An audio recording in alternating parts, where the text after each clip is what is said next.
There are television programs that invite you in, and there are programs that refuse you entry. The Prisoner belongs firmly in the second category. From its first broadcast in 1967, it presented itself as a puzzle, but not one that could ever be solved. Over time, viewers have tried to decode it, map it, explain it, and finally to tame it. But The Prisoner does not reward understanding, it actively punishes it. This is not a world that collapses because it is badly made. It collapses because that is what it is designed to do. At first glance, the premise appears almost reassuringly simple. A man resigns from a sensitive job. He is abducted. He wakes up in a place called the Village. There, he is known only as Number 6. He is watched, questioned, manipulated, and threatened. Every episode revolves around the same demand: information. Who are you? Why did you resign? What do you know? And every episode ends in failure. Not his failure, but the system's. Most television worlds are built to function. They may be heightened, stylized, or artificial, but they operate according to recognizable rules: cause and effect, geography, social logic. The Village appears to offer these at first. It has shops, cafes, elections, leisure activities, authority figures, even cheerful background music, but none of it holds. The Village has no stable geography, no consistent hierarchy, no fixed identity. Number 2 changes constantly. Technology appears and disappears. Rules are enforced and then abandoned. Even the tone shifts wildly, from thriller to satire to farce to nightmare, sometimes within the same episode. This is not inconsistency, it is strategy.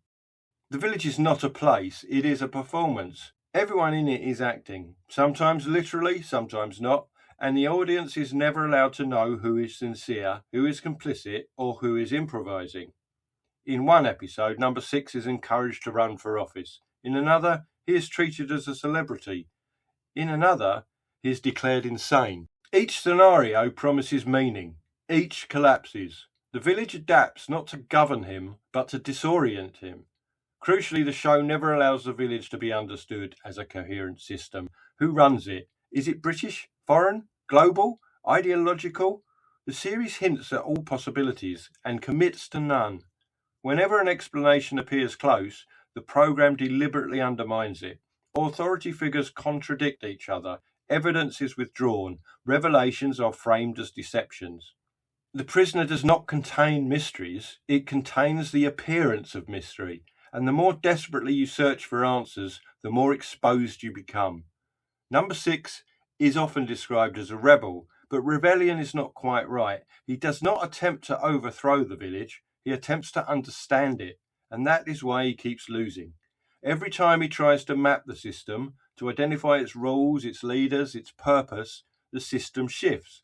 The Village does not punish defiance, it punishes comprehension. This is what makes the program so unsettling. The Village behaves less like a prison and more like a psychological test environment, one designed not to extract information, but to exhaust meaning itself.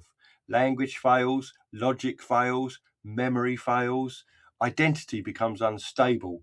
Even Number 6's own certainty that he is a rational man resisting madness begins to erode, and the show offers no reassurance that he is right.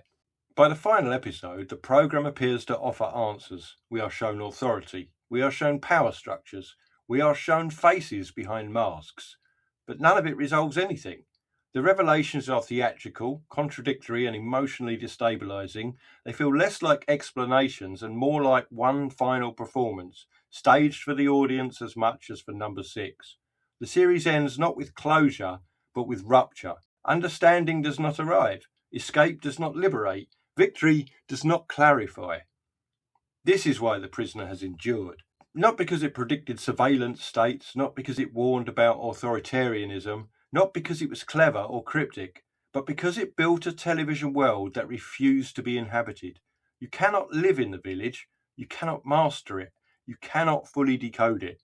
All you can do is experience it and feel your confidence in meaning slowly dissolve. Most television asks you to believe in its world. The Prisoner asks something far more dangerous. It asks you to believe in your own interpretations and then quietly removes the ground beneath them. So thank you very much for listening. If this worked for you, there is a link to another video on the end screen, but I very much appreciate you watching. I'll be back some other time with something else. Be seeing you.